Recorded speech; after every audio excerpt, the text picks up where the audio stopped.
Let's take this across now to Paulami Saha. She's joining us live from Guwahati with the latest updates on this. Paulami, Eknath Shinde may have the numbers, but there's still a big question mark on what's going to happen next, particularly with the Deputy Speaker deciding the next course of action. The dare from Sanjay Raut is clear here. You know, the Uddhav Sena seems to have become a lot more aggressive. Sanjay Raut has told Eknath Shinde directly, if you've got the numbers, come to Mumbai. Why are you sitting in Guwahati? Is that something that's expected? Will Eknath Shinde respond by taking all of his MLAs to Mumbai next?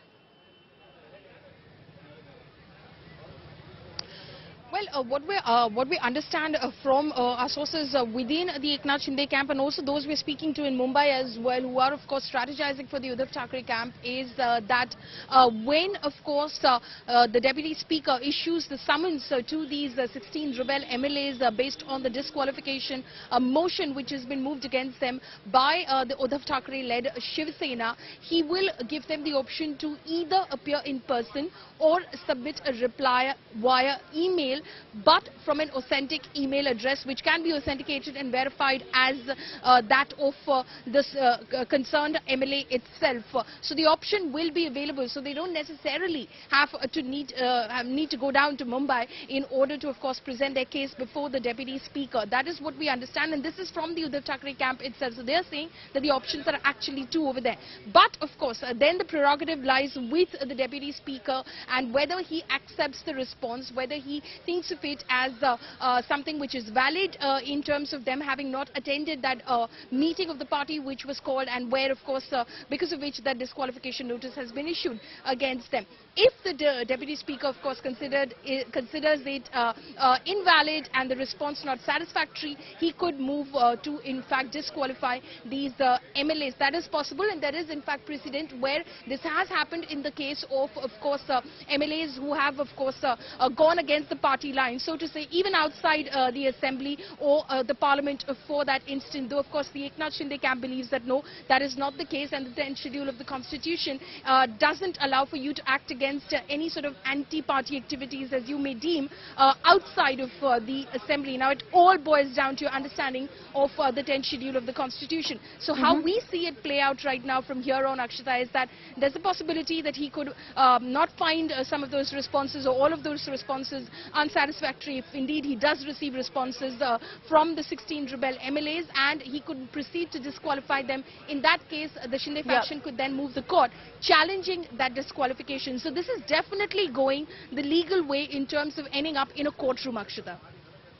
Okay, Paulami, just stay on with us. I want to cut across to breaking news that's also coming in right now. Eknath Shinde, remember, had put out a letter in which he claimed that security has been removed for him as well as all the other rebels. The Shiv Sena has now responded to this. Maharashtra Home Minister Dilip Valse Patil has taken to Twitter and said that neither the Chief Minister nor the Home Department has ordered that the protection of any MLA be removed. The allegations made in this regard are completely wrong and misleading. Paulami, there'll be a lot of questions about why Eknath Shinde made this allegation that security has been withdrawn, about whether it's an attempt to buy time so he doesn't need to head back to Mumbai right away, because the government right now, the Home Minister coming out of the statement saying that security has not been withdrawn. Shinde's security remains intact, so does every MLA who's with Shinde.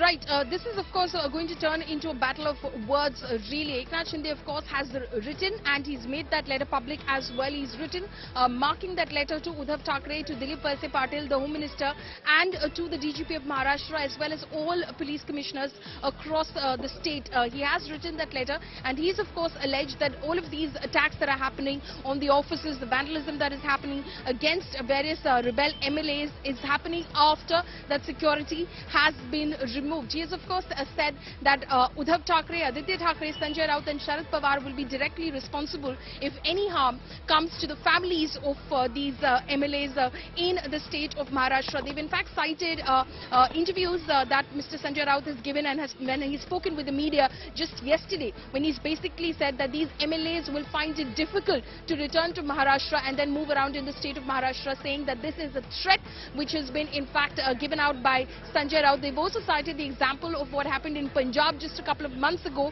when the state government decided to, in fact, withdraw the security of prominent persons, and it led to, making them vulnerable to gangster attacks as well, unfortunately leading to the demise of Punjabi singer Sidhu Moosewala as well. So that has been cited in the letter as well. Now, this is claim versus counterclaim. The Shinde camp with those 38 signatures has sent out that letter to the CM, to the Home Minister, to the DGP and to all state police commissioners, saying that this has happened and this is absolutely wrong and this is out of vengeance that this is being done. Now, Dilip Walse Patil, of course, tweeting and saying that these allegations are completely false. It remains to be seen what happens on the ground itself, Akshita.